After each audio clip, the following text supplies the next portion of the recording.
نحمده ونصلي على رسول الكريم أما بعد السلام عليكم ورحمة الله وبركاته. And welcome to another episode of Khatam.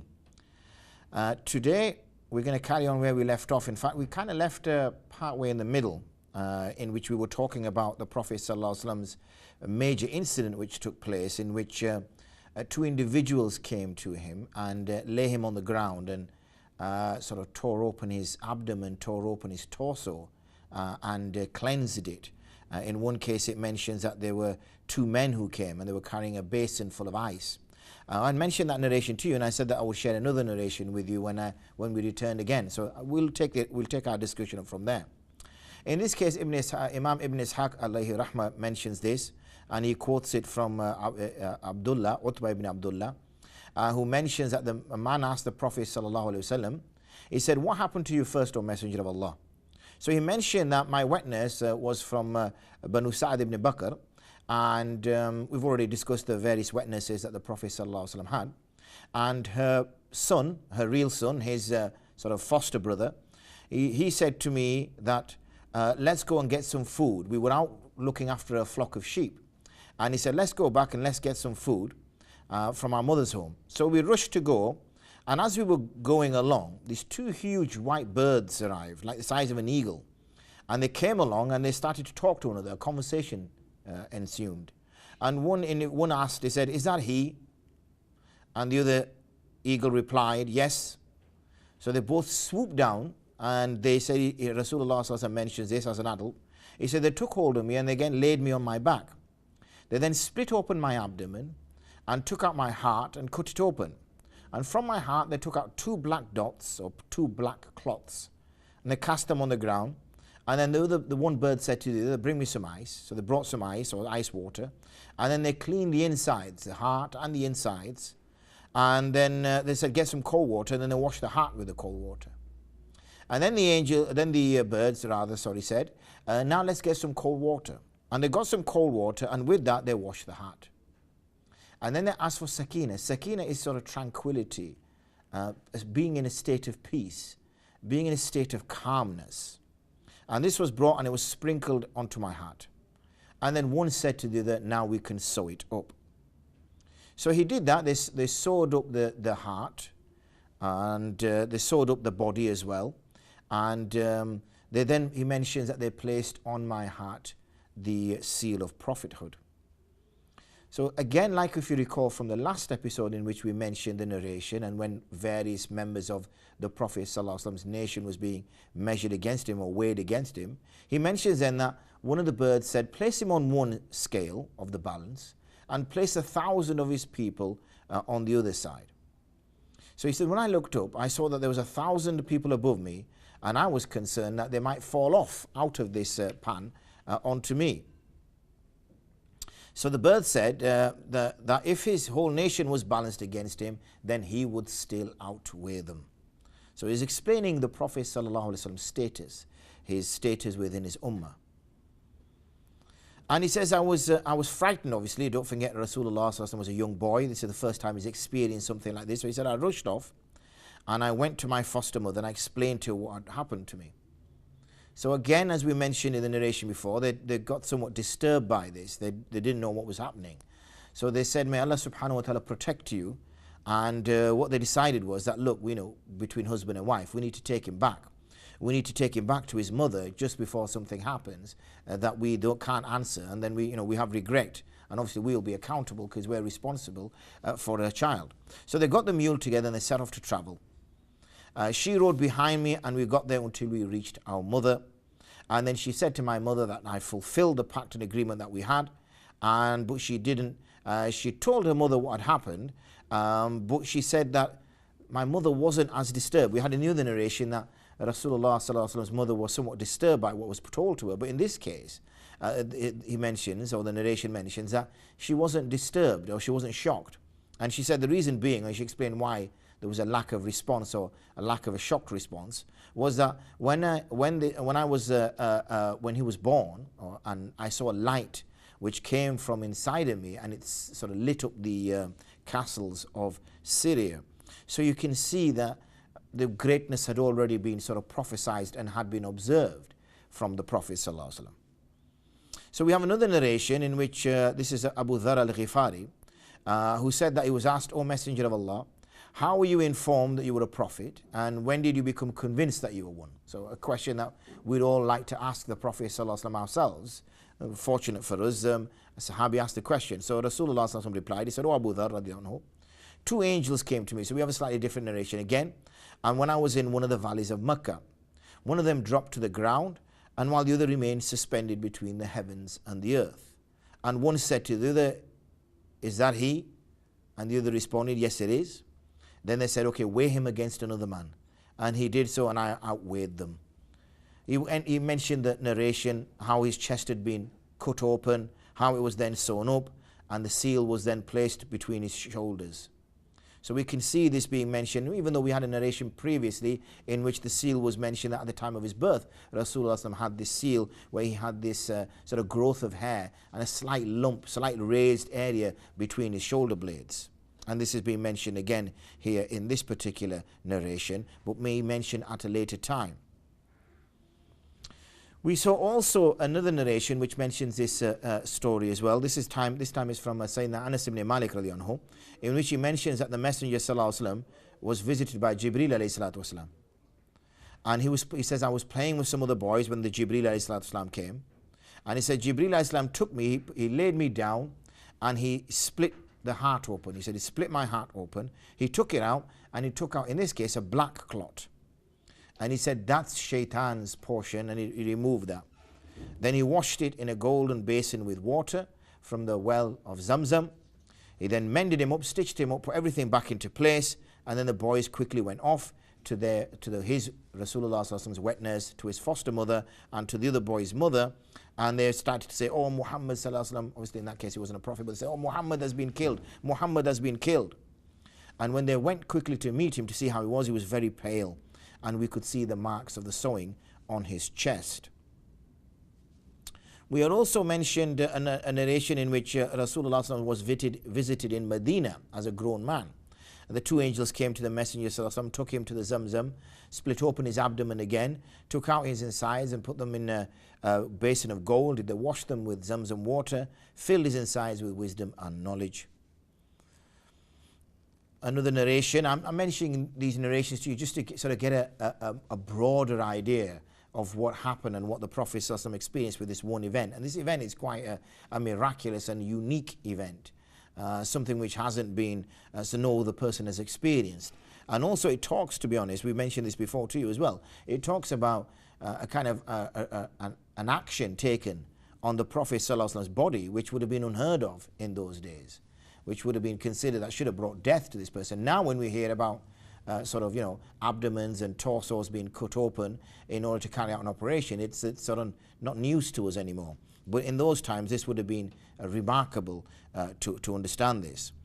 In this narration, this is from Anas radiallahu anhu, he says, the Messenger sallallahu alaihi wasallam was visited 3 nights, and a voice said to him, take him who is the best of them and their leader. So they took the Messenger sallallahu alaihi wasallam, took him to Zamzam, opened up his torso, brought a gold bowl and washed his insides and filled him with wisdom and faith.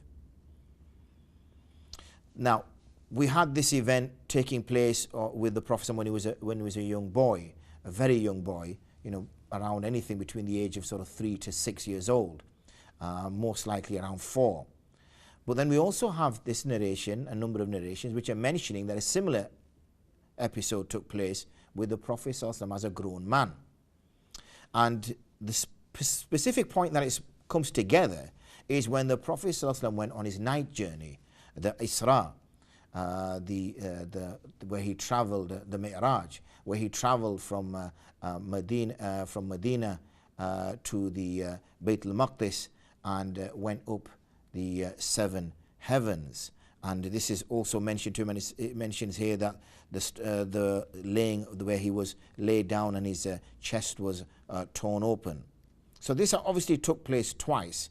One was when he was a young boy, as has already been mentioned, and the other time as a grown man when he went on his night journey to from the Haram, yani from Mecca. I don't know, maybe I slipped Medina earlier, from Mecca across to Masjid al-Aqsa, and then from Masjid al-Aqsa up to the seven heavens.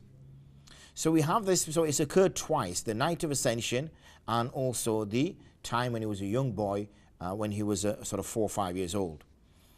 And the Messenger ﷺ's status and his importance is known. We've already mentioned to you how the Jewish people were well aware of him. We also have a narration in which Halima, who is his wet nurse, the Prophet ﷺ's wet nurse, his foster mother, when she was bringing him back to his mother, Amina, and he'd been weaned. Obviously at this time he'd become a boy that could kind of look after himself. He was well aware of what he couldn't do.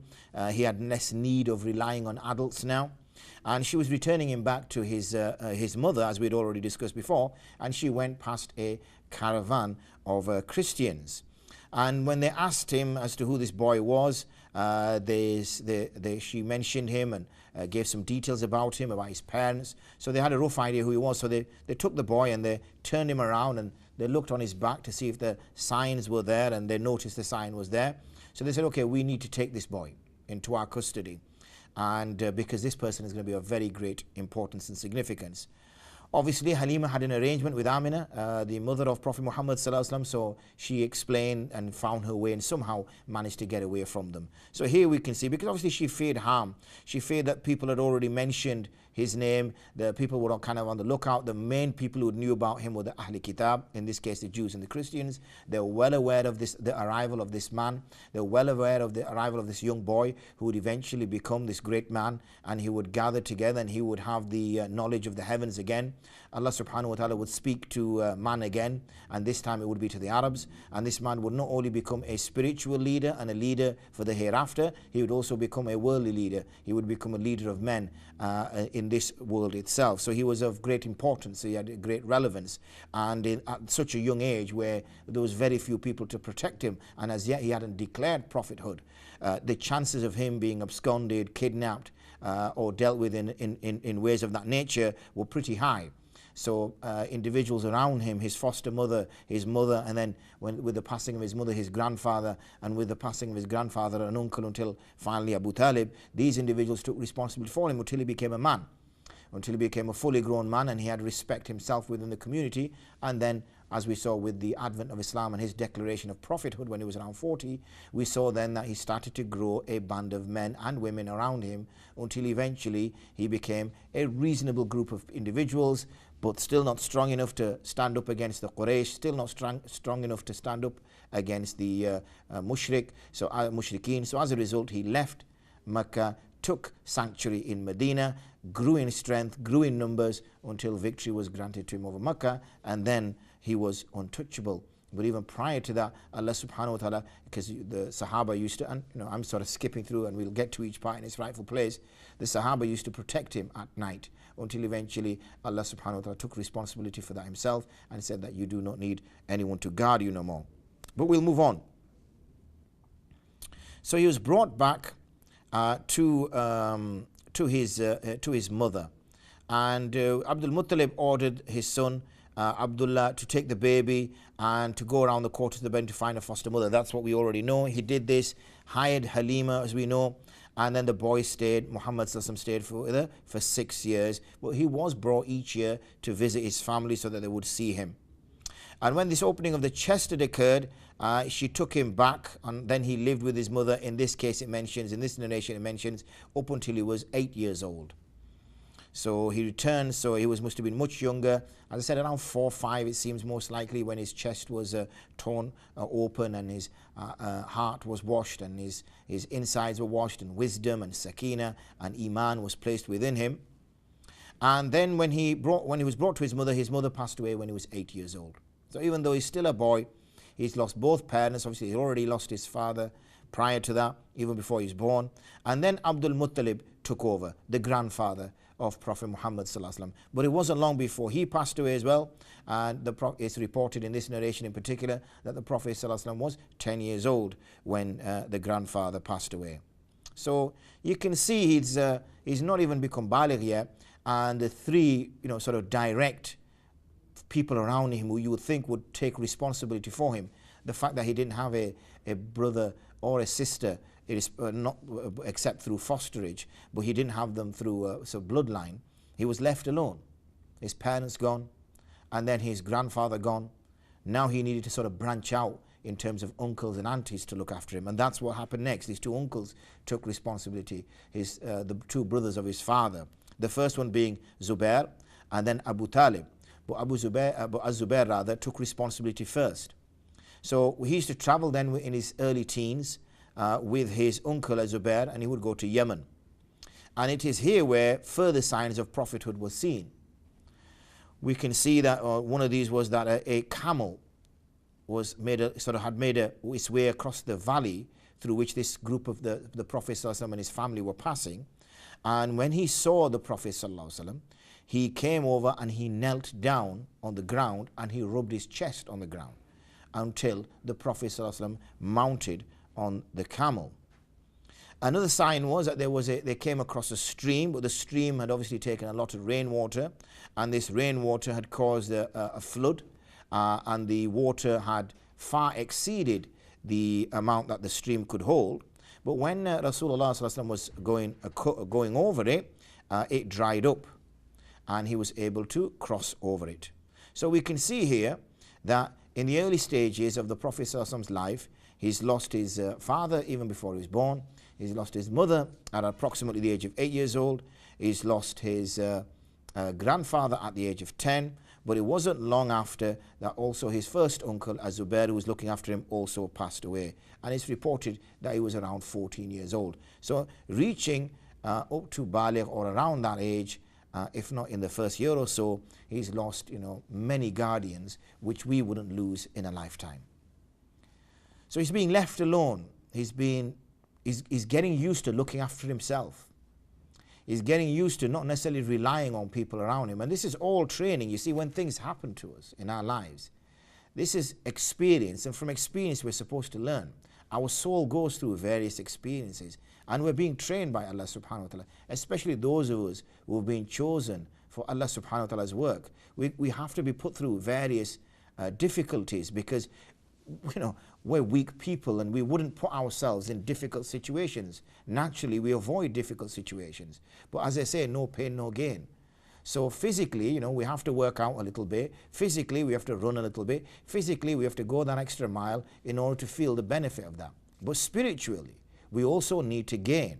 And spiritually, we wouldn't put ourselves in difficult circumstances because we think we might not cope. Unless Allah subhanahu wa ta'ala places us in those situations. And this is what musibat, this is what difficulty is, and these are what trials are, tribulations are. And where Allah subhanahu wa ta'ala places in a scenario, and that situation, we obviously turn to Allah subhanahu wa ta'ala for help, we seek His assistance, we are patient, we pray, and through those various exercises, spiritual exercises, we become stronger for it. We saw another example in the life of Prophet Musa alayhi salatu wasalam, where of all the places that Prophet Musa alayhi salatu wasalam was to be raised, he was raised in the house of the enemy of Allah, the one person who claimed he was God, Fir'aun himself.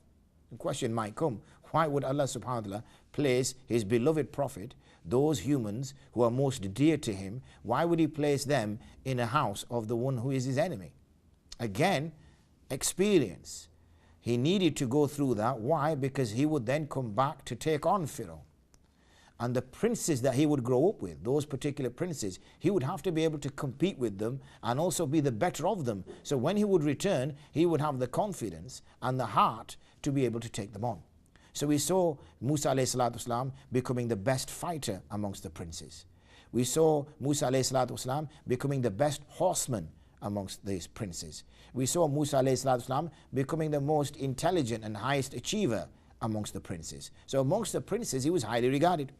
Nobody could touch him.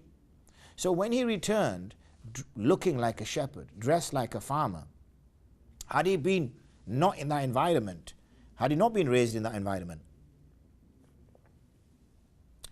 and had he not gained that experience, he would have felt, he would have lacked confidence, he would have had an inferiority complex. He would have thought, well, look, who am I? Because let's not forget, Bani Israel at that time was slaves, and he was also from that tribe. So he would have felt that, look, I'm subservient to these people. I'm second. I'm not even considered human by these people. Who am I to dare go up against Fir'aun? Who am I to dare to challenge the princes? But because he'd been the best of them, he'd been the elite of them, he didn't lack the confidence or the heart to be able to take up the huge mission that was placed upon him by Allah subhanahu wa ta'ala. So similarly, we saw a similar sort of training, spiritual training for the Prophet sallallahu alaihi wasallam, not to rely on anybody, to rely solely on Allah, to not be influenced by people, because when we're raised by parents, when we're raised by adults, they influence us, they have an impact upon us. So a parent's influence is second to none. They raise us, they teach us how to walk, talk, behave, whatever. So in those cases, Rasulullah sallallahu alaihi wasallam wasn't influenced by those individuals, and the father's influence on a boy, on a son, is far greater than the mother's influence on her son. For that reason, you see the scenario building around the Prophet sallallahu alaihi wasallam. Then even in the absence of his mother and father, his grandfather takes over. Even his grandfather doesn't have the same amount of impact upon him because he's there for 2 years.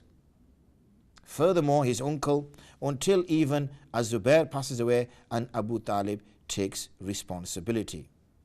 And we see that following on from that, the Prophet ﷺ had a great respect to Halima and her people. And there's many reports, and there's one in particular in which in the battle of Hunayn in particular, where the delegation of the Hawazin who had accepted Islam had come to him, and they said that we are considered as one family, one tribe.